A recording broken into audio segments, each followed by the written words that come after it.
Hi. Thanks for coming in. Hello. Have a seat. So, tell me about yourself. My name is Claire Crump. I'm a senior at Utah Valley University studying event planning and management.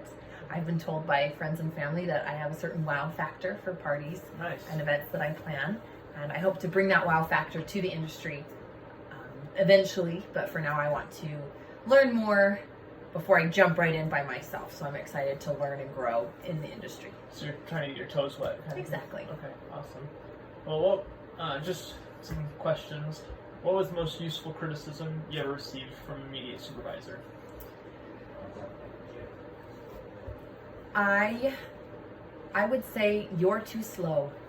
That's Okay. something that I was told while I was working on a farm, Okay. and it shocked me because it was by a family member, and so Well, how decided, did you embrace this feedback? Yeah, that's a great question. I went faster. Okay. I knew that I wanted to do quality work, but they were asking me to be faster, so I learned how to be fast, but also to have that attention to detail that I knew they were asking for as well. Great application.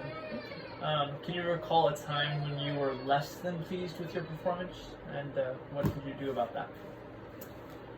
Yeah, of course. I mean, we all have those times when we don't love what we've done. And I remember I was working for a catering company, and the tables weren't quite set the way that they should be. I remembered in training they asked us to put all of the tablecloths a certain direction with the crease. And I realized that I had not been paying attention for more than half the tables, and so I knew that I needed to reset them, and so I did. It took extra time, but Before the event happened. before that event happened, I was able to fix it, to have that quality standard that the company was known for. Awesome. Now, on a competitive level, how would you describe yourself? Do you have any specific situations that could help paint a picture of your competitiveness? Of course, yes. It was, or working on the farm, we would weed lots and lots of yards and lots of fields, and it would get tedious and monotonous. But I decided as a supervisor I wanted to make a game so that I could push myself to be faster as well. Again, that working fast but with quality, and so we decided to set a timer per row that we had to beat. And we were able to up our time, but keep it fun and keep it exciting, but also compete against each other, and we would have prizes at the end of the week for whoever did the fastest time that week, and it was a great time. Morale was high. Very nice. Awesome. Now, definitely we've talked about receiving feedback on your performance from supervisors, but it's a whole nother story when customers come to you maybe unsatisfied, maybe unpleasant. Do you have any examples of when that's happened? Maybe with you or your team? What did you do initially, and how did you kind of recover from that? It was on the farm, and we were young. I was in high school. I was at the end of my high school career, and I was a supervisor over some of the younger kids, and we were losing tools consistently. And our boss, my father, was not happy about that, and he reprimanded me as a supervisor, and then I was supposed to help the others see what we did wrong. And I remember that we spent an extra hour searching, actually it was an hour and a half searching for those tools that we lost, and it really helped us to see that, one, these tools were important to our work that we did and we shouldn't treat them lightly, and two, that if something happened, we would need to take initiative and take responsibility for the things that we did, even if it took us extra time without getting paid. Of course. Okay. So did that result in work without pay for you guys? Or? Yep. Okay. We went overtime, and you don't get paid overtime as a farmer. Yeah, that definitely shocked you into shape, right? Oh yeah, we never lost another tool. Awesome. Love to hear it. Now, share a time when you were able to directly attribute your probing skills that you've learned to solve a problem with a difficult customer.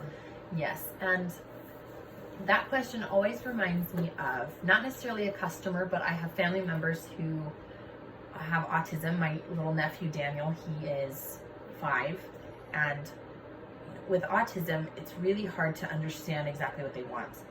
And for him, you have to ask very specific questions to help him understand how he wants to communicate with you. And I think that can directly correlate with the business world in knowing how to ask a question so that someone feels like they are still in control, which for my nephew, is very important, that he feels in control and comfortable. And I think that with customers as well, as long as they feel in control and that they know what they're seeing, even if they don't quite know what they want, that if you ask those questions that help them stay in control, it's a smoother course for everyone. Yeah. In fact, I would say that's exactly what those probing skills are used for. Now, this is a 3-part question. So, talking about a time that you didn't agree with a corporate strategy that was presented to you, or maybe an initiative. What was the strategy itself? Why didn't you agree with it? And what did you do moving forward? As a missionary, I was put in a position as a leader, and some of those rules that we had went against what I believed. And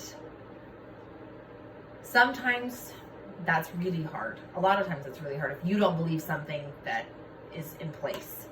And in that situation, I decided to talk to a supervisor or my boss, or in this case, my mission president, about some of the policies that I didn't agree with, and they helped me realize that sometimes you don't agree with a policy and you have to keep going.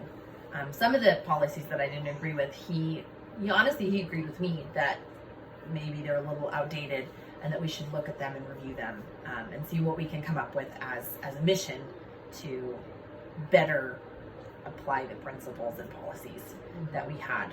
But some of the times I just had to deal with it, and I think that goes with the work world. Sometimes you don't understand what you're doing and why you're doing it, but you do it and you trust that you signed on with a good company. Yeah, absolutely.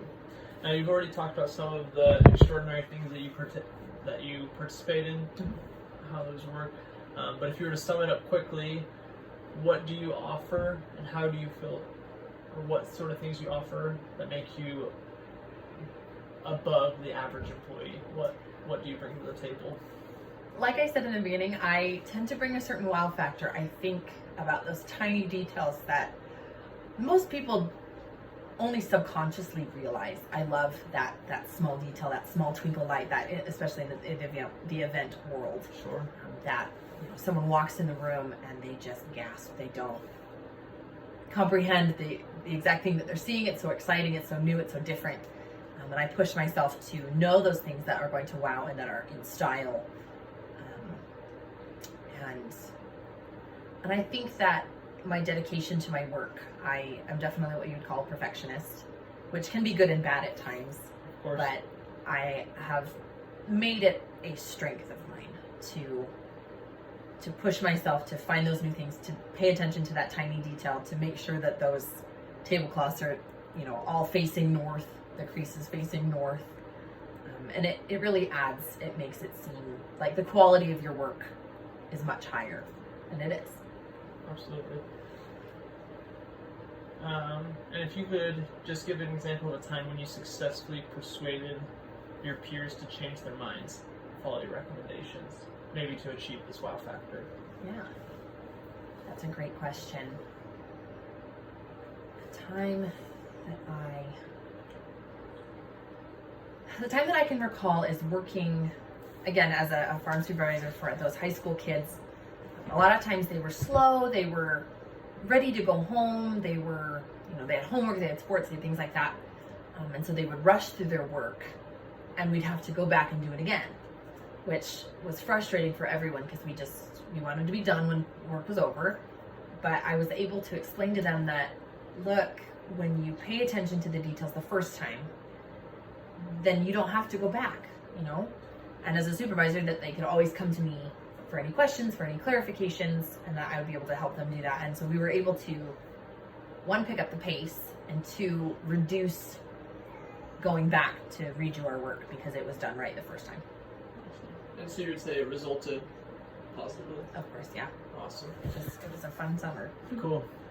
Now tell me about a time when you yourself identified maybe a new, peculiar, or unique approach for approaching or addressing a problem or a task at hand?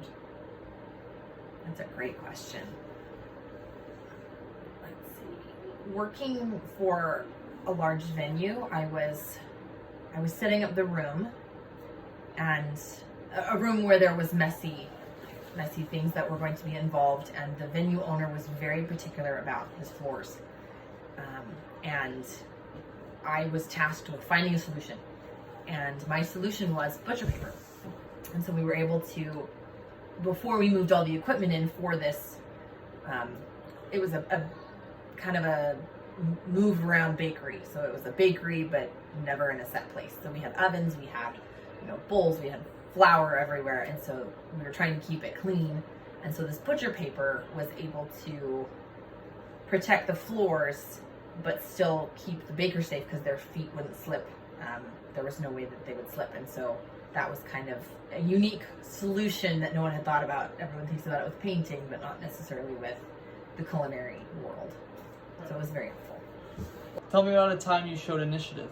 What prompted you to get started, and what were the results? Great question again.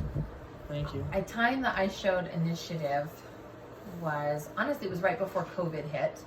I was able to start a cake business. I had been unhappy with my free time, and I really wanted to make a second income and grow my creative skills and push myself a little bit. And so I was able to research the cake industry in my area and price things out and research cakes and how to do that and how to frost and what was the best frosting technique. And I learned an incredible amount and was able to start this cake business and earn that second passive income and take initiative for, honestly, my boredom in my life. And I loved it. I have loved it ever since. I love taking initiative and starting something new and helping out where I can, and just doing something without being asked is a great feeling. Yeah, absolutely. Well, that's it for me. Are there any questions that you have for me? Yes. When do you believe that you will have a decision for hiring by? Yeah, great question. We're hoping no later than 2 weeks from today. Thank you so much. Hopefully before then, regardless of the decision, we'll get back to you, but no later than 2 weeks. So, and thanks again for coming in. Thank you so much. I appreciate this amazing opportunity, and I believe I'll be a good asset for your company and bring my attention to detail, and I appreciate it. Thank you. You got it.